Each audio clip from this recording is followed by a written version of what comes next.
প্রতিদিনের মতো সন্ধে পেরিয়ে গভীর রাত নেমে আসতেই ডিঙে ভাঙা গ্রামের চালতা বন যেন অন্ধকারে ছেয়ে যায়। সেই অন্ধকারে হারিকেন হাতে নিয়ে বেরিয়ে আসে এক ডাইনি বুড়ি। সোজা হয়ে সে হাঁটতে পারে না, চুলগুলো যেন তার মাথায় জটা পাকিয়ে রেখেছে। প্রতিদিন সে একা একা বেরিয়ে একটা একটা করে চালতা নিয়ে বস্তায় ভরতে থাকে। একটা চালতাও সে সেখান থেকে কাউকে নিয়ে যেতে দেয় না। তার এই চালতার বোন পাহারা দেয় দুটো চেলা, হামদো আর মামদো। এই হামদো, এই মামদো, বলি মুখ পোড়া পোড়া দুটো, গেলি কই? তোদের দেখতে পাচ্ছি না কেনে? ডাইনি বুড়ির কথা শুনে হামদো আর মামদো চালতা গাছ থেকে বুড়ির সামনে নেমে আসে। এই তো, আমরা তোমার সামনেই দাঁড়িয়ে আছি। তারপর হামদো আর মামদো ডাইনি বুড়ির হারিকেনের সামনে আসে। আসলে ডাইনি বুড়ি ভালোভাবে চোখে দেখতে পায় না, হারিকেনের আলোই তার সম্বল। তারপর হারিকেনটা হামদো আর মামদোর সামনে তুলে ধরে। শোন, তোরা ভালো করে চালতা বনকে পাহারা দে। আমি একটু গ্রামের দিকে যাচ্ছি, খিদে আমার পেট জ্বলে যাচ্ছে। যতই খাচ্ছি এ জন্মের খিদে যেন আমার মিটছে না। দেখি গ্রামের দিকে কিছু মুরগি, ভেড়া, ছাগল পাই কিনা। এই বলে ডাইনি বুড়ি হারিকেন হাতে নিয়ে রাতের অন্ধকারে গ্রামের দিকে যায়। সেখানে গিয়ে একটা বাড়ির সামনে সে ঘুরতে থাকে আর কর্কশ গলায় সে একই কথা বারবার বলতে থাকে। খিদে পেয়েছে, আমার খুব খিদে পেয়েছে। হাতের সামনে যাকেই পাবো তাকেই ছিঁড়ে ছিঁড়ে খাবো। কাউকে ছাড়বো না, আমি কাউকে ছাড়বো না। ওই সময়ে সেই পাশের বাড়িতে একজন নবদম্পতি বসে গল্প করছিল। বলছি গিন্নি, তুমি বাড়িতে আর এত গয়নাগাটি পরে থেকো না। গ্রামের চোর শেষরদের যা উপদ্রব, খবর পেলেই ব্যাস। তুমি এর থেকে বরং কাল সকালে সব গয়নাগাটি খুলে আলমারিতে তুলে রেখো। হ্যাঁ গো হ্যাঁ, তোমাকে কোনো চিন্তা করতে হবে না। এখন চলো তো, অনেক রাত হয়ে গেছে, এবার ঘুমিয়ে পড়ো। ঠিক তখনই তারা বাইরে কিসের যেন একটি শব্দ শুনতে পায়। বাহিরে কিসের যেন একটা শব্দ শোনা যাচ্ছে। আমার সন্দেহটাই কি ঠিক? নিশ্চয়ই কোনো চোর এসেছে। তুমি এখানে চুপটি করে বসো, আমি বাহিরে গিয়ে দেখছি। বেটাকে আজ মেরে মাথা ফাটিয়ে দেব। এই বলে সে একটা লাঠি হাতে নিয়ে বাইরে বেরিয়ে যায়। ওগো, ওগো শোনো, তুমি একা যেও না। শোনো, শোনো বলছি, শোনো আমার কথা। এই কে রে চুরি করতে এসেছিস? সাহস থাকলে সামনে এগিয়ে আয়। তারপর সে এদিক ওদিক ঘুরতেই দেখতে পায় উঠোনের দিকে কে যেন হারিকেন হাতে নিয়ে দাঁড়িয়ে আছে। প্রচন্ড রেগে গিয়ে তার দিকে এগিয়ে যায়। সামনে এগিয়ে যেতেই ডাইনি তার হারিকেনটা তুলে মুখের দিকে তাকায়। তার দিকে তাকাতেই লোকটি প্রচন্ড ভয় পেয়ে যায়। লোকটি সেখানেই থর থর করে কাঁপতে থাকে। এই ডাইনি বুড়ির চোখ থেকে সে যেন চোখ সরাতেই পারছে না। অনেক চেষ্টা করার পরেও তার গলা দিয়ে কোনো আওয়াজ বেরোয় না। সে চিৎকার করে কাউকে ডাকতে পারে না। এতক্ষণ হয়ে গেল, মানুষটা এখনো এলো না। কোথায় যে গেল? আমি কি একবার বাইরে গিয়ে দেখবো? না, না না, আমার ঠিক ভালো মনে হচ্ছে না। আমি নিজেই একবার গিয়ে দেখি। বাইরে গিয়ে সে এদিক ওদিক দেখতে থাকে, কিন্তু কোথাও কাউকে দেখতে পায় না। তারপর সে উঠোনে দেখতে পায় তার স্বামীর হাতের লাঠিটা সেখানে পড়ে রয়েছে। কাছে যেতেই হারিকেনের আলোয় সে দেখতে পায়। হারিকেনের আলোয় যা দেখে তা দেখে তার চোখ কপালে উঠে যায়। সে দেখতে পায় মাটিতে লাল রঙের রক্তের বন্যা বয়ে যাচ্ছে। প্রচন্ড ভয়ে সে সেখানেই কান্না করতে শুরু করে। কি, হায় গো হায়, এ আমার কি সর্বনাশ হলো গো! গভীর রাতে যে তাকে নিশীথে ডেকে নিয়ে গেছে। ওগো, কি কোথায় আছো গো? কি কোথায় আছো? এসো এসো, আমার স্বামীকে বাঁচাও, বাঁচাও আমার স্বামীকে। তার কান্না শুনে আশেপাশের সমস্ত লোক সেখানে ছুটে আসে। এখানে এসে ঘটনা শুনে তাদের হাড় হিম হয়ে যায়। তারপর গ্রামের এক ব্যক্তি বলে, ও বাবা, এই যে নিশির ডাক। গ্রামে আবার ভূত পেতের উৎপাত বাড়লো নাকি? তবে তো খুব সাবধানে থাকতে হবে। এইভাবে বেশ কয়েকদিন কাটতে থাকে। যেদিন যেদিন ডাইনি বুড়ি খিদের জ্বালায় থাকতে পারে না, সেদিন সেদিন সে হারিকেন হাতে নিয়ে গ্রামের ভেতর চলে যায়। আর তার হারিকেনের আলোর সামনে যে আসে, সে আর বেঁচে ফিরতে পারে না। তাকে মেরে সে জঙ্গলের দিকে টেনে নিয়ে যায়। শুধু সকালবেলা গ্রামের লোকেরা দেখতে পায় সেই জায়গায় রক্তের বন্যা বয়ে গেছে। একদিন সকালবেলায় কমলা তুলসী গাছে পুজো করছিল। ঠিক সেই সময় বানি আর টুকাই তার সামনে এসে বলে, মা, ও মা, আমাদের খুব চালতা দিয়ে টক ভাত খেতে ইচ্ছে করছে। আমি আর দিদি যাব চালতা তলা থেকে কয়েকটা চালতা কুড়িয়ে আনতে। খবরদার না, ওই চালতা তলার দিকে একদম পা বাড়াবি না বলে দিলাম। অত গভীর জঙ্গলে কোথায় না কোথায় সাপ খোপ থাকবে। তারপরেও এখন গ্রামে যেসব শুরু হয়েছে, একদম যাবি না। ও মা, আমাদের যেতে দাও না, আমি আর ভাই যাব, কয়েকটা চালটা কুড়িয়েই আসবো, একটুও দেরি করব না। আরে বানি, তোর ভাই নয় ছোট, কিন্তু তুই তো বড় হয়েছিস, নাকি তুইও ওর তালে তাল মেলাচ্ছিস? চুপচাপ গিয়ে দুজনে পড়তে বস। তোদের যেন আমি বাইরে না দেখতে পাই, আর জোরে জোরে পড়বি। রান্নাঘর থেকে যেন আমি পড়ার আওয়াজ পাই। এই বলে কমলা সেখান থেকে চলে যায়। তখন বানি তার ভাই টকাইকে বলে, কি হবে রে ভাই, মা তো আমাদের কিছুতেই যেতে দিচ্ছে না, কিন্তু আমার তো চালতা দিয়ে টক ডাল খেতে খুব ইচ্ছে করছে।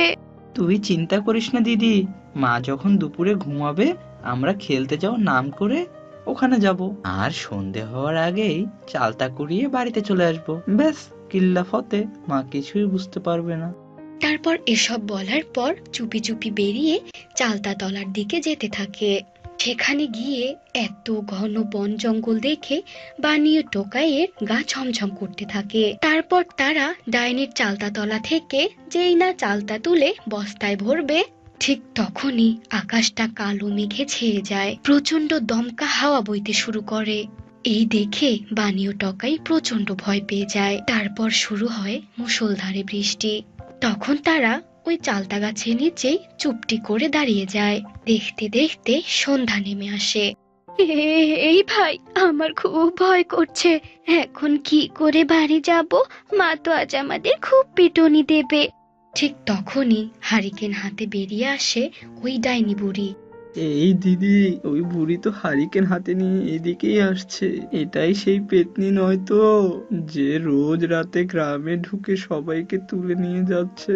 তারপর হারিকেন ডাইনি তাদের সামনে এগিয়ে যায় আর বলে, এই, কে রে, কার এত বড় সাহস আমার চালতা বনে ঢুকে আমার চালতা কুড়োচ্ছিস?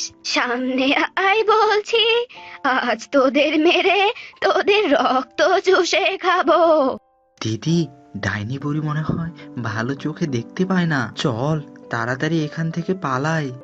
এই বলে যখন তারা দুজন পালাতে যাবে, এমন সময় ডাইনি হারিকেন তুলে তাদের মুখ দেখে ফেলে। বানি আর টকাইও ডাইনি বুড়ির দিকে তাকিয়ে প্রচন্ড ভয় পেয়ে যায়। তারা আর সেখান থেকে পালাতে পারে না। এ তো দেখছি কচি কচি দুটো ছেলে মেয়ে, তোদের এত বড় সাহস, এইটুকু বয়সে এই ঘন জঙ্গলে চালতা কুড়োতে এসেছিস? তোরা জানিস এই চালতা গাছ আমার, এই হারিকেন ডাইনির। হা হা হা হা হা। হারিকেনের আলোয় একবার যখন তোদের মুখ দেখে ফেলেছি, এবার তোদের হাড় মাংস চিবিয়ে খাবো।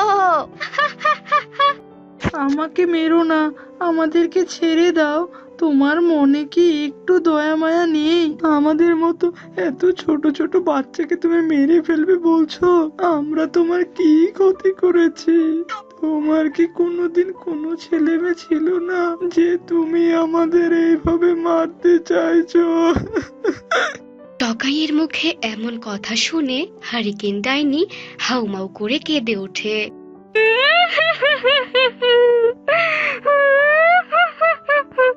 শুনবি, শুনবি তোরা আমার সাথে কি হয়েছে? শুনবি, শুনবি তোরা কেন আমার এই আত্মা চালতা গাছে হারিকেন হাতে ঘুরে বেড়ায়? শোন শোন তাহলে।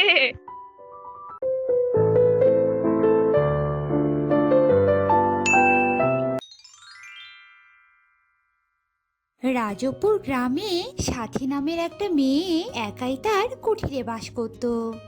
সাথীর বাবা মা মারা গেছে বেশ কয়েক বছর।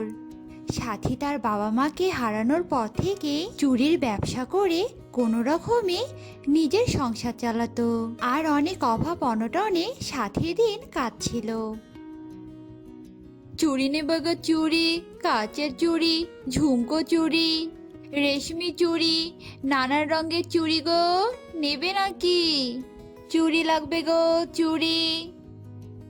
সাথী চুড়ির ঝুড়ি মাথায় নিয়ে এভাবেই গ্রামের পথে হেঁটে হেঁটে চুড়ি বিক্রি করত। কিন্তু সাথীর কাছ থেকে মহিলারা তেমন চুড়ি কিনতো না, তাই সাথী চুড়ির ব্যবসা ভালো চলতো না, যে কারণে অভাব অনটন সাথীর পিছুই ছাড়তো না। সারাদিন ঘুরে ঘুরে মাত্র কয়েক ডজন চুড়ি বিক্রি হলো। যে কটা টাকা পেয়েছি সেটা তো কালকে বাজার করতেই শেষ হয়ে যাবে। যাক গিয়ে এখন এসব না ভেবে ঘরের কাজগুলো করি। একলা মানুষ আমি, আমার কি আর বসে থাকার সুযোগ আছে? ঘরের কাজ বাইরের কাজ সবটা তো আমাকেই সামলাতে হয়। এই কথা বলে সাথী নিজের কাজ করতে থাকে, আর এভাবেই ঘরের কাজ বাহিরের কাজ দুদিক সামলিয়ে সাথীর দিন কাটতো। চুড়ি নেবে গো চুড়ি, বাহারি রঙের ভালো ভালো চুড়ি, চুড়ি নেবে গো চুড়ি। এই চুড়িওয়ালি, এদিকে একটু আয় তো। গ্রামের মোড়লের বউ অভয়ার ডাক শুনে সাথী তাড়াতাড়ি সেখানে আসে আর বলে, বলুন কর্তামা, আপনার কেমন চুড়ি লাগবে? আমার এখানে নানা ডিজাইনের বাহারি রঙের চুড়ি আছে, দেখুন আপনার কোনটা পছন্দ হয়। আমাকে ওই লাল চুড়িগুলো দিত। আর কত টাকা এই চুড়ির দাম? এই নিন চুড়ি, আর এই চুড়ির দাম মাত্র 15 টাকা কর্তামা। আর যদি আপনি নেন তাহলে আমি আপনাকে 10 টাকাই দিয়ে দেব। তা তো নিবই। আর কি বললি তুই? এই সামান্য চুড়ির দাম 10 টাকা? তুই কি আমাকে বোকা বানাতে চাচ্ছিস নাকি? হ্যাঁ, এই নে 2 টাকা, আর চুপ করে এখান থেকে বিদায় হ।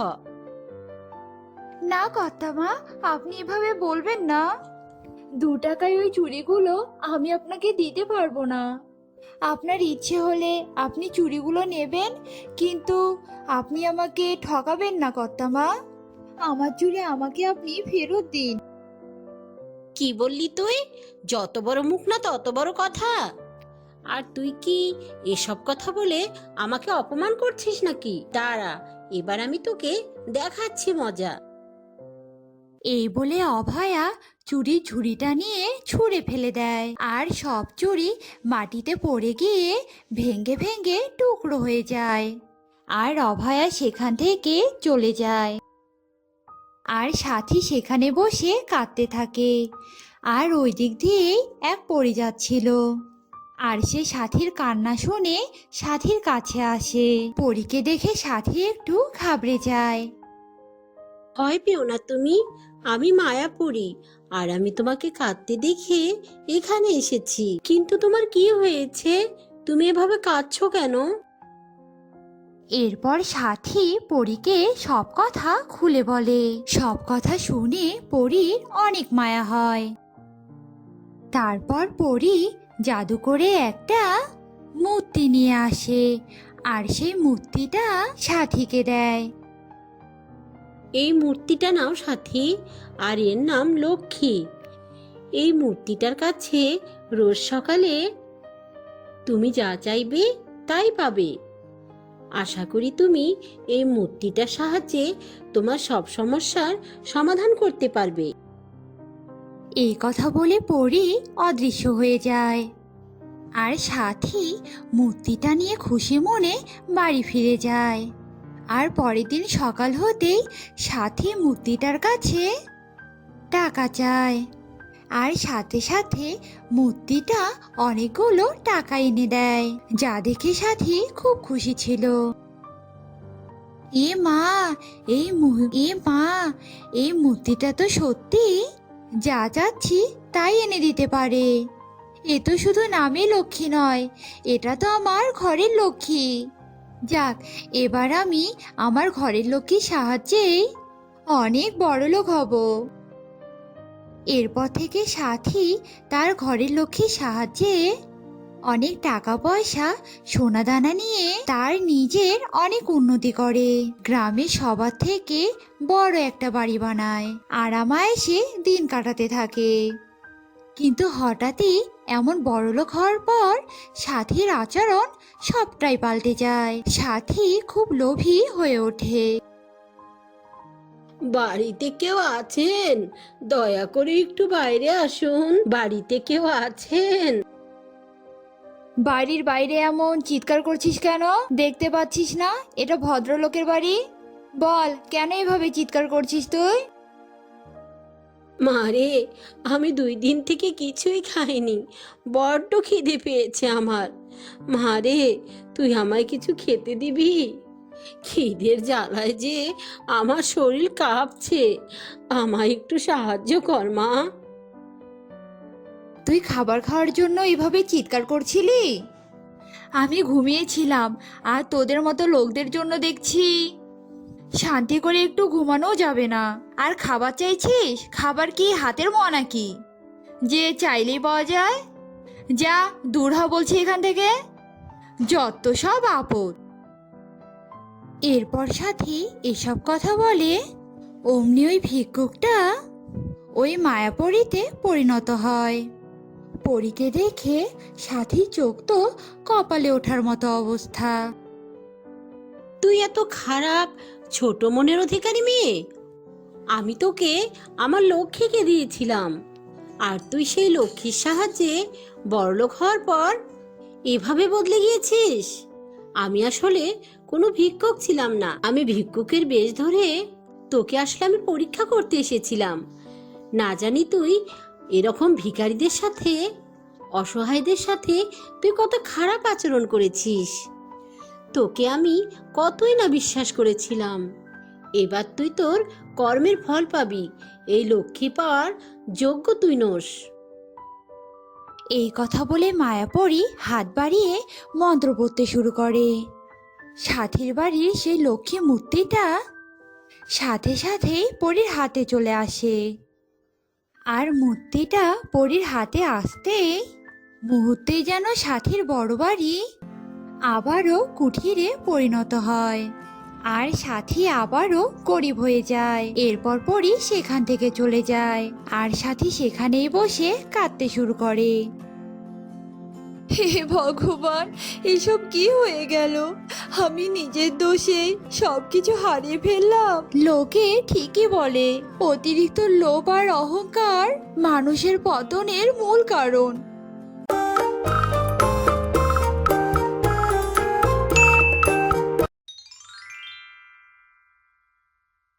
ও মা, মা গো, আমি একটু খেলতে চাই না মা। খেলতে যাচ্ছি যা, কোনো দুষ্টুমি করিস না কিন্তু। এই হলো চুমকি। চুমকি কুসুমপুর গ্রামে তার মায়ের সাথে থাকতো। চুমকির মা অন্যের বাড়িতে কাজ করত। চুমকির মা কাজ করে যা টাকা পেত তাতে কোনো রকমে তাদের 2 মামের দিন কেটে যেত। চুমকি ছিল খুবই দুষ্টু একটা মেয়ে। সে প্রায়ই গ্রামে তার বন্ধুদের সাথে খেলাধুলা করত আর দুষ্টুমি করত। একদিন চুমকি খেলা শেষে বাড়িতে ফিরলো। এখন বুঝি মহারানীর বাড়িতে আসার নাম হলো? দেখো মা, তুমি আমাকে একদম বকবে না, আমার ভালো লাগে না। হয়েছে হয়েছে, এবার হাত মুখ ধুয়ে আয়, আমি খাবার বেড়ে দিচ্ছি, খেয়ে নে। আমার না মা, হঠাৎ করে কুমড়ো ফুলের বড়া খেতে ইচ্ছে করছে। কুমড়ো ফুলের বড়া? আমাদের এইখানে তো কুমড়ো ফুলের গাছই নেই, দেখি কোথাও পাই কি না, যদি পাই তবে করে দেব। মেয়ের আবদার মেটানোর জন্য চুমকির মা প্রতিবেশীদের বাড়িতে গেল কুমড়ো ফুল আনার জন্য। কিন্তু চুমকির মা কয়েকটা বাড়ি ঘুরেও কোনো কুমড়োর ফুল পেল না। না, মেয়েটাকে তেমন কিছু খেতে দিতে পারি না। আর এত করেই যদি কুমড়ো ফুলের বড়া খেতে চাইলো, আমি তো কোথাও কুমড়ো ফুল খুঁজে পেলাম না। না, কি আর করার, যাই বাড়িতে ফিরে যাই। এসব বলে চুমকির মা বাড়ি ফিরে গেল। চুমকি খেলা করে বাড়িতে ফিরে আসলো। ও মা, মা তুমি আমার জন্য কুমড়ো ফুলের বড়া তৈরি করেছো? দাও না মা, আমি একটু খাই। চুমকির মুখে এ কথা শুনে তার মা আরো কষ্ট পেল। না রে মা, আমি আশেপাশে সবার বাড়িতে ঘুরে দেখলাম, কিন্তু কারো বাড়িতে কুমড়ো ফুল পেলাম না। আমার সোনা মা, মা তুমি একদম মন খারাপ করো না। আমি কালকে একবার জঙ্গলের দিকে যেয়ে দেখবো কুমড়োর ফুল পাই কিনা। পরদিন চুমকি কুমড়ো ফুল আনার জন্য জঙ্গলের দিকে গেল। সে জঙ্গলের কিছু দূর খুঁজে দেখলো সে কোনো কুমড়ো ফুল পেলই না। এরপর সে হাঁটতে হাঁটতে একটি গাছ দেখতে পেল। সেই গাছে কেমন জানি একটা অদ্ভুত রকমের ফল হয়েছে। চুমকি সেই গাছের একটা ফল নিয়ে বাড়িতে গেল। কি রে চুমকি, কুমড়ো ফুল পেলি? না মা, পেলাম না, কিন্তু দেখো মা, আমি কেমন অদ্ভুত রকমের একটা ফল পেয়েছি। ওই দেখি ফলটা আমার কাছে দিত মা। এটা বলে চুমকির মা তার কাছ থেকে ফলটা নিল। আর সে যখনই ফলটা খেলো সঙ্গে সঙ্গে তার মুখ দিয়ে রক্ত পড়তে শুরু করলো। আর সে মাটিতে পড়ে গেল। আর তার গায়ের রং সঙ্গে সঙ্গে সবুজ হয়ে গেল। ও মা, মা গো, আমি তোমাকে কি খাইয়ে দিলাম? এ তোমার কি হয়ে গেল? চোখ খোলো মা, চোখ খোলো। ও মা। এরপর চুমকি দৌড়ে কবিরাজ মশাইয়ের কাছে গেল আর কবিরাজ মশাইকে ডেকে নিয়ে আসলো। কবিরাজ মশাই এসে তার মাকে দেখে বলল, আরে চুমকি, তোর মায়ের কি হয়েছিল? প্রচন্ড বিষের কারণে তার গায়ের রং এমন হয়ে গেছে। এমন হলে মানুষ তো বাঁচে না। না না, আপনি একদম এমন কথা বলবেন না। এই সংসারে আমার মা ছাড়া যে আর কেউ নেই। কিন্তু এই বিষের প্রভাব থেকে বেঁচে ফেরা যে একেবারেই অসম্ভব। অবশ্য বাঁচানোর একটা উপায় আছে, কিন্তু সে পথটা যে ভীষণ কঠিন। আপনি বলুন কবিরাজ মশাই, আমি আমার মায়ের জন্য সবকিছু করব। আমার মা যদি বেঁচে না থাকে তাহলে আমার বেঁচে থেকে কি হবে বলুন? লাল পাহাড়ের দিকে একটা গোলাপি কলা গাছ আছে। সেই গাছে বছরে একটি মাত্র কলা হয়। ওই গাছের কলা এনে যদি তোর মাকে খাওয়ানো হয়, তাহলে তোর মা এই কঠিন বিষের প্রভাব থেকে বেঁচে যাবে। এরপর চুমকি কবিরাজ মশাইয়ের কথা মতো চলতে লাগলো সেই লাল পাহাড়ের দ্বীপে গোলাপি কলা আনতে। এখন আমি এই পুরো সাগর পাড়ি দেব কি করে? হে আল্লাহ, আমি এখন কি করব? করে আমার মায়ের প্রাণ বাঁচাবো। চুমকি যখন এসব কথা বলে সাগরের পাড়ে কাঁদছিল, তখনই সাগর থেকে একটা ডলফিন উঠে আসে। কি হয়েছে তোমার? তুমি এখানে বসে কাঁদছো কেন? কি একটা কথা বলা ডলফিন? হ্যাঁ, আমি কোনো সাধারণ ডলফিন নই, আমি একজন পরী। একটা হিংসে পরী আমার উপর ষড়যন্ত্র করে আমাকে ডলফিন বানিয়ে দিয়েছে। সেই থেকে আমি ডলফিন হয়েই সাগরে আছি। তবে হ্যাঁ, বলো তোমার কি হয়েছে আর তুমি এখানে বসে কাঁদছো কেন? আমার মা ভুল করে বিষ ফল খেয়ে ফেলেছে। তাকে বাঁচানোর জন্য আমাকে লাল দ্বীপ থেকে গোলাপি কলা আনতে হবে। আর সেই কলা খাওয়ালে আমার মা আবার প্রাণ ফিরে পাবে। কিন্তু আমি সেই দ্বীপে কি করে যাব? তাই বসে বসে কাঁদছি। লাল পাহাড়ের দ্বীপে গোলাপি কলা, কিন্তু সেই কলা আনা যে খুব সহজ নয়। শুনেছি সেই কলা যারা আনতে যায়, লোভে পড়ে তারা সবাই মারা যায়। আমি তোমাকে লাল পাহাড়ের দ্বীপে নিয়ে যেতে পারি, তবে তোমাকে কথা দিতে হবে যে তুমি কোনো লোভ করবে না। না না, আমি একদম লোভ করব না। তুমি আমাকে লাল পাহাড়ের দ্বীপে নিয়ে চলো। তুমি আমার পিঠে উঠে বসো আর আমাকে শক্ত করে ধরে রাখো। এরপর চুমকি ডলফিনের পিঠে উঠে ডলফিনকে শক্ত করে ধরে রাখে। ডলফিন চুমকিকে পিঠে করে নিয়ে সাঁতার কাটতে কাটতে লাল পাহাড়ের দ্বীপে পৌঁছে গেল। আবারও বলছি, তুমি যেন কোনো লোভ করো না। এরপর চুমকি লাল পাহাড়ের দ্বীপে গোলাপি কলা গাছের খোঁজ করতে লাগলো। সে দ্বীপের কিছু দূর গিয়ে দেখলো একটি গুহা। এরপর চুমকি সেই গুহার ভিতরে ঢুকলো আর ঢুকে দেখলো 7 রাজার ধন মণিমুক্তা সেখানে জল জল করছে। আর সব শেষে রয়েছে একটি কলার গাছ।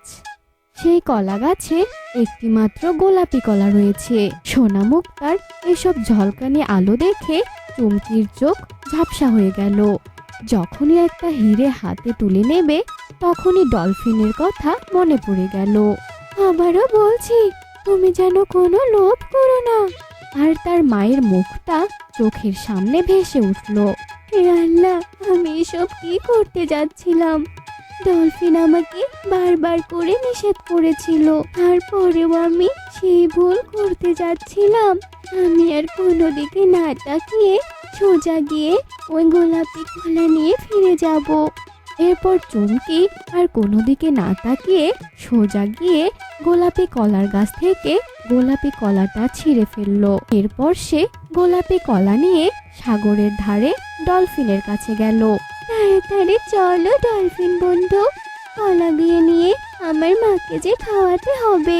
এরপর চুমকি ডলফিনের পিঠে উঠে সাগর পাড়ি দিচ্ছিল। গোলাপি কলা নিয়ে যখনই সাগরের মাঝামাঝি জায়গায় আসলো তখনই চুমকির হাত থেকে গোলাপি কলার ছোঁয়া ডলফিনের গায়ে লাগলো। তখনই হঠাৎ করে যেন ডলফিনটা কেমন একটা করতে লাগলো। তখন চুমকি ডলফিনের পিঠ থেকে পড়ে যায়। তখন ডলফিন হঠাৎ করে আবার পরি হয়ে যায় আর পরি তার জাদু শক্তি দিয়ে চুমকিকে নিয়ে তার বাড়িতে চলে যায়। আর সেই গোলাপি কলা তার মাকে খাওয়ানোর সাথে সাথে তার মা সেই বিষের প্রভাব থেকে মুক্তি পায় আর তার মা আবার প্রাণ ফিরে পায়। আমি যে কি করে তোমাকে ধন্যবাদ জানাবো? তুমি আর আমাকে কি ধন্যবাদ জানাবে? ধন্যবাদ তো আমার তোমাকে জানানো উচিত। তোমার হাতে থাকা ওই গোলাপি কলা আমার গায়ে লাগায় আমি ডলফিন জীবন থেকে মুক্তি পেয়েছি। এরপর পরি চুমকিও তার মাকে অনেক সোনা দানা মণিমুক্তা দেয়। তুমি যা উপকার করেছো তার কাছে এটা তো কিছুই নয়, তবে এই সামান্য উপহারে তোমাদের জীবন খুব ভালোভাবে কেটে যাবে। এটা বলে পরিটি সেখান থেকে চলে যায় আর পরির দেওয়া সে উপহার নিয়ে চুমকিও তার মায়ের জীবন খুব হাসি খুশিতেই কাটতে লাগলো।